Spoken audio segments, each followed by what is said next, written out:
Medieval early Tudor British history and records, I'm right, I believe I'm right in saying, with a particular interest in the 15th century struggles for the English crown, the reign of Henry VII and the regional history of Northern England. He currently works at the National Archives. He still working in the National Archives? Yes. Last time he checked, anyway. Still there yesterday. Good. And I believe I'm right in saying you are responsible for writing one of the blogs on their website. Is that correct? Now and again. Now and again. Okay, well, I will let you leave the floor to you. Sean. Thank you very much. Just load this up.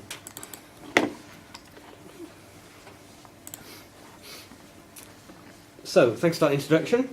Without question, the Archive of the Medieval Crown of England is one of the most complete medieval collections in the world. And before the Public Record Office was established in the 1830s, the records were held in over 80 various places around London and further afield. The scattering of the records, and the inevitable loss and damage that they were suffering, was part of the reason why documents at the Chapter House and the Rolls Chapel and the Tower of London were brought together in a new building on Chancery Lane. Despite difficulties of access to historic records, the Crown's archive was no forgotten dumping ground of parchment rolls and files. It was a collection that contained important historic evidence of the Crown's business and interests. From the 13th century, the Treasury of Receipt of the Exchequer held the essential records of the power of the Crown, that is, Domesday Book, evidence of title to Crown lands, the plea rolls of the Westminster Common Law Courts, leagues and treaties, royal wills, papal bulls, and the accounts of England's French possessions. Centuries' worth of activity were ordered by and made accessible to each generation of the Crown's officials because the documents contained or continued to inform policy and decision-making. A knowledge of England's rights in France was a key component of the English Crown's inheritable identity. This is obvious even in the later 17th century. Around 1680, the Crown produced a bill rehearsing, quote, the reasons for preservation of the records in the Tower, end quote. Chief among them were England's relations with France. The two states had fought a few engagements as an offshoot of the Second Anglo-Dutch War in the 1660s, but by 1680, Anglo-French warfare had been largely absent from the political scene for 60 years. The last major conflict had been in the late 1620s when Charles I sent an expedition to La Rochelle. It was over 200 years since the end of the Hundred Years' War in 1453, the last prolonged war between England and France, and yet preparation for a return to conflict with France still dominated the basis for maintaining a living archive.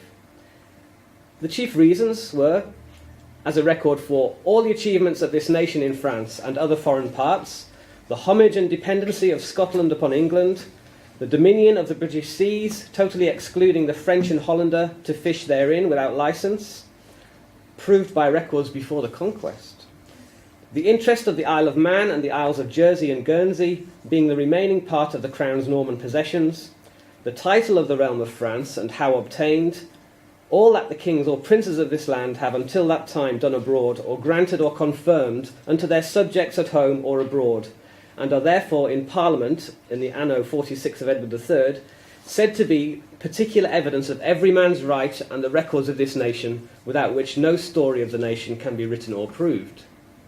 Quite an achievement. So the archive supported the Crown's ambitions by providing a record of previous military achievements in France. It recorded the rights of English rulers to the territory of France as a legal basis for future military or diplomatic activity, and it was the basis from which the story of England could be written. And there can be no surprise in this. Before large standing armies emerged in the mid-17th century, medieval monarchs relied on the deployment of the men and materials of their chief subjects, the tenants-in-chief, in order to defend the realm or seek England's rights in France through force. Knowledge of what the capacities and resources of tenants-in-chief actually were was key in forming accurate strategies of what the Crown could attempt militarily. Medieval rulers, therefore, accumulated information on the wealth, resources, influence, and connections of leading subjects by exploiting the semi-feudal royal prerogative powers. Skilled monarchs also remembered who their lords had married and where they held their lands. Relative wealth and income was recorded in taxation assessments and the valuations of estates, held directly from the king, as noted in Inquisition's post-mortem. Petitions to the Royal Council and to Parliament record the suspicions of these individuals, corporations and MPs, over why certain information was needed and the ends to which it would be put. And from the enrolment of private deeds on the doors of close rolls in Chancery to legal fictions designed to bring about the exchange of freehold land, the late medieval Crown and its subjects were increasingly aware that information held centrally on record had a variety of uses. By the end of the 15th century, perhaps, as a consequence of civil war, many subjects interacting with the Crown, especially in the legal sphere, were also able to challenge the King's officials to dig specific evidence out of the archives as part of the process of proving claims at law. So if awareness of the Crown's archive material was growing among subjects, and it's another question to see if this really was the case, then the Crown's understanding of its written resources might also have been changing. So this paper is going to offer a very brief look at whether the versatility of the archive was apparent in how documents were redacted and used during the 15th century to support military policy, planning and campaigning. So the starting point for the paper comes from this document on the screen from October 1496. Henry VII is instructing his Keeper of the Great Wardrobe, Sir Robert Lytton, to undertake, quote, a search of precedents of the wars of Scotland, as well for defence of the marches as of the great armies that have been made unto the same land, in time of our noble progenitors Edward III, and from thence unto the days of our dear father King Edward IV, and bring the precedents to us at Sheen. So this is an exchequer warrant under the Privy Seal. King Henry had commenced the planning of a massive invasion of Scotland in response to James IV's raid of Elham in September 1496, which had caused much damage and destruction in Northumberland. James was also harbouring Perkin Warbeck at the time, whose claim to be Edward IV's son, Richard, Duke of York, was causing Henry VII some anxiety. This letter not only proves that the value of the archive material was known, but also that it was accessible and understandable as a resource for how subsequent campaigns were planned. And indeed, a year later, Henry VII was able to direct an army of over 30,000 men towards Scotland, probably the largest force that intended to invade since Edward I's reign. But of course, the rebellion of the southwestern English counties in the summer of 1497 prevented all of those troops from entering Scotland. The size of the invading force, however, almost certainly saved Henry VII's crown that year, as constituent parts of the army were redeployed in their own right to 4 land campaigns, 3 against rebels in England, including the Battle of Blackheath, and 1 in Scotland. So the element of the original 1497 muster that did invade Scotland was modelled upon Richard, Duke of Gloucester's march towards Edinburgh in 1482, and would in turn become the blueprint for the English preparations for the Flodden campaign in 1512 and 1513. Back in 1482, Gloucester had commanded his own northern retainers and fellow aristocrats in a land campaign supported by a naval force under John Lord Howard that raided into the Firth of Forth. By 1497, Howard's son Thomas, Earl of Surrey, launched a land assault from Berwick, which was tracked by a naval force of about 4,000 men under Robert Lord Willoughby. And following the pattern of successful raiding against Blackness and Leith in 1482, Willoughby was charged to threaten Edinburgh by landing troops behind the Scottish lines on the Firth of Forth coast. The chief difference between 1497 and 1513 was that Surrey's land army, following a similar route, actually brought a major battle against the Scots at Flodden. All of these forces were comprised of the retinues and resources of the Crown's tenants-in-chief in Yorkshire and Lancashire, with the Stanley family supplying many thousands of archers and billmen to each campaign. So there's continuity of personnel in these Scottish campaigns, both at the highest level and in the rank and file that made up the bulk of the forces. The 30 years between 1482 and 1513 were not too long for the Lords of the North to have forgotten how to prepare and fight the Scots. This expertise was also shared within aristocratic families as each generation trained the next, and the Howards are a good case in point here. Thomas Howard was old enough to have served with his father in 1482. He ensured that his own sons were given independent commands in 1497 and 1513, and he even evolved the skills of his leading retainers when Sir Philip Tilney was made Treasurer for War in 1513. In these situations, the Crown relied upon the expertise and experience of commanders to lead from the front. Knowledge of how battles were fought was acquired through exposure to taking risks and making mistakes, as well as from the study of military texts. More broadly, the Crown did not underestimate how important collective memory was in forming the basis of broader policy.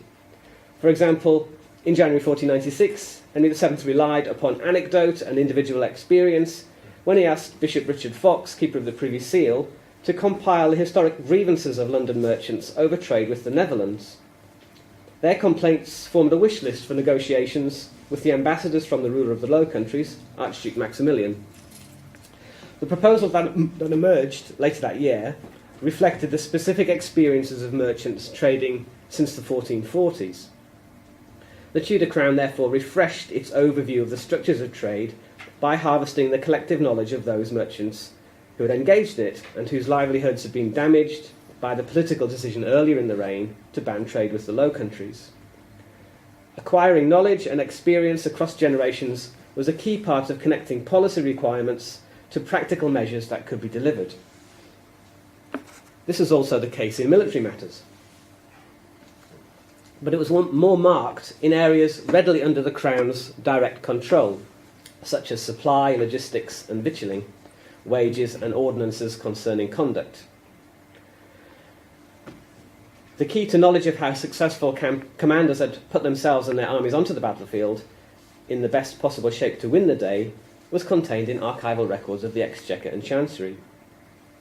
And this information could only be unlocked by the experienced administrators of the Privy Seal Office, the Wardrobe, the Chamber, and the Exchequer of Receipt, who processed the orders, requisitions and payments that allowed armies to function effectively. Structures of training and learning were already in place to ensure continuity of knowledge and processes and proper forms of documents within these offices. So it's not unreasonable to assume that the precedents for war, which Robert Lytton was charged to find, were as easily to hand as the warrant suggests. And we do know that the archived records were used by later officials in this way. Many were even created with ease of reference in mind. So this is the enrolled account of wages and expenses and pledges of duels for the Agincourt campaign, and it includes summary information on the content of each rotulet, but that's written at 180 degrees to the main text. And when rolled up and stored, it was easier for the clerks to find the entries they sought by checking the key details on the fanned outer leaves of the roll. And you can see the summary information here is upside down compared to the main text. So this is basically names and the value of their payments. This format followed that of the large enrolled accounts for the wardrobe and household, which covered large sequences of years.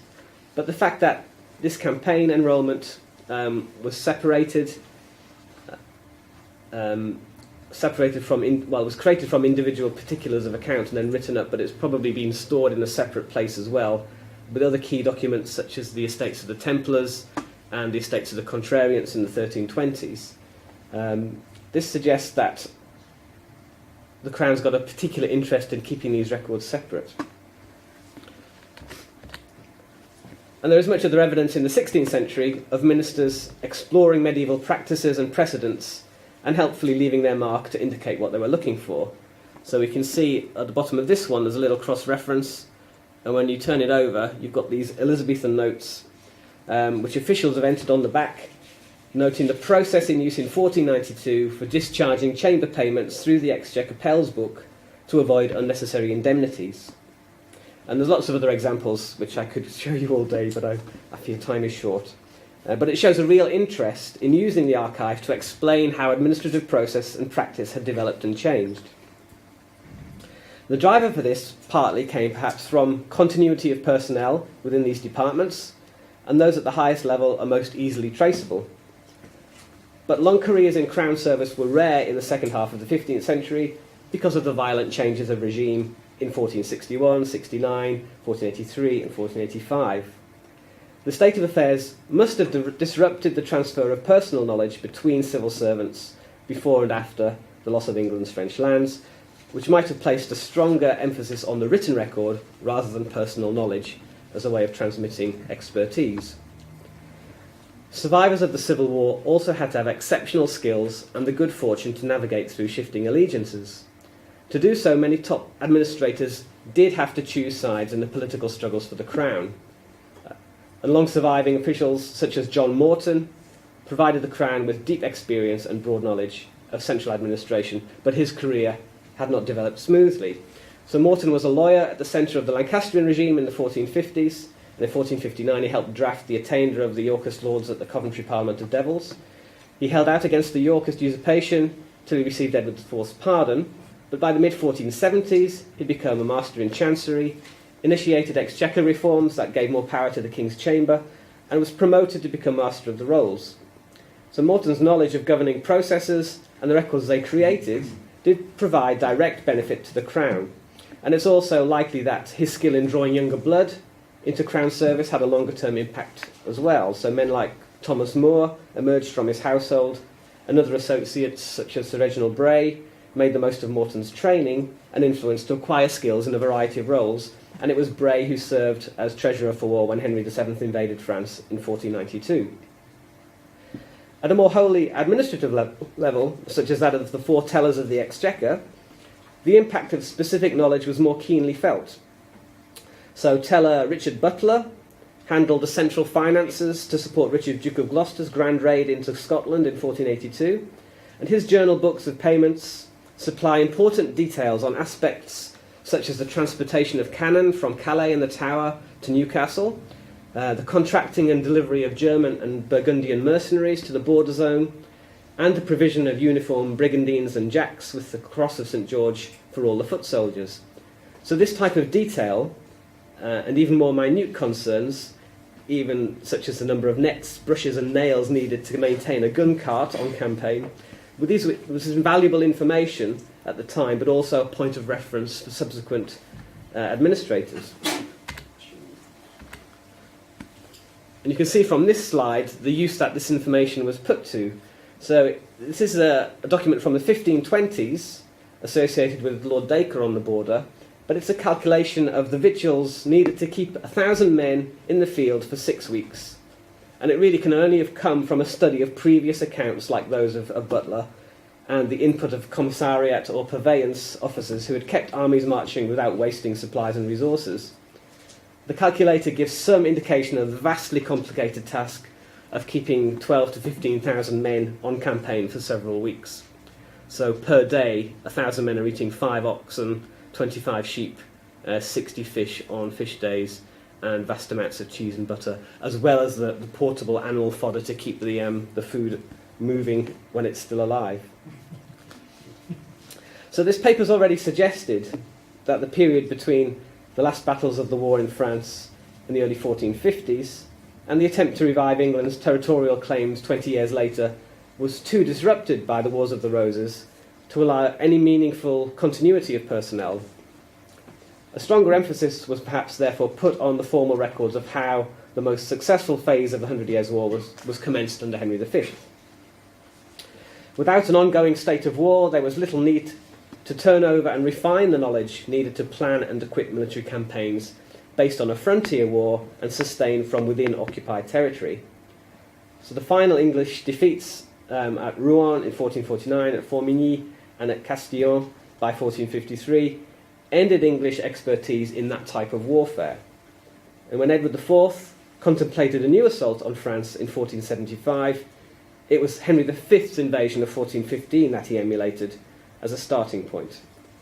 But of course, Edward's failure to force Louis XI into battle meant that when Henry VII had a go in 1492, he was still referring back to Henry V for his own context for the 1492 campaign. So you can begin to see a pattern in later English attempts to revive the Hundred Years' War that mirrors what happened with the Scottish campaigns between the 1480s and the 1520s as a recurring pattern of recruitment, supply and objectives with similar-sized armies being put into the field by the Crown.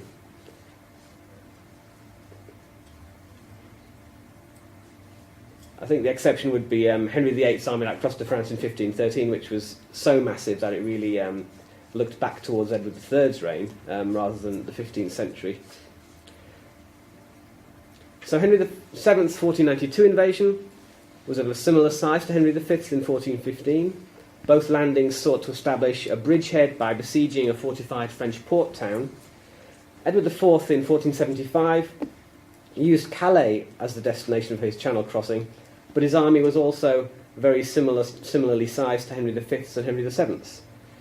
All three invasions attempted to involve Burgundians in a dual assault and used a very similar diplomatic structure to support the military campaign.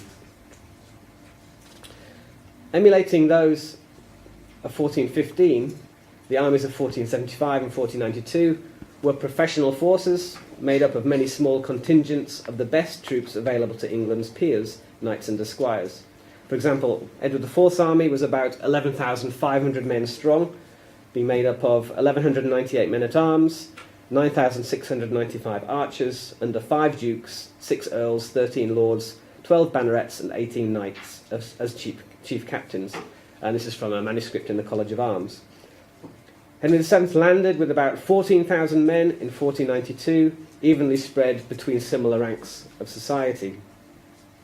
The sea crossing of both later invasions was also protected by similar naval forces that aimed to deter French raiders and reconnaissance ships, but which also relied heavily upon hired transport vessels from the Low Countries to supplement requisitioned English shipping.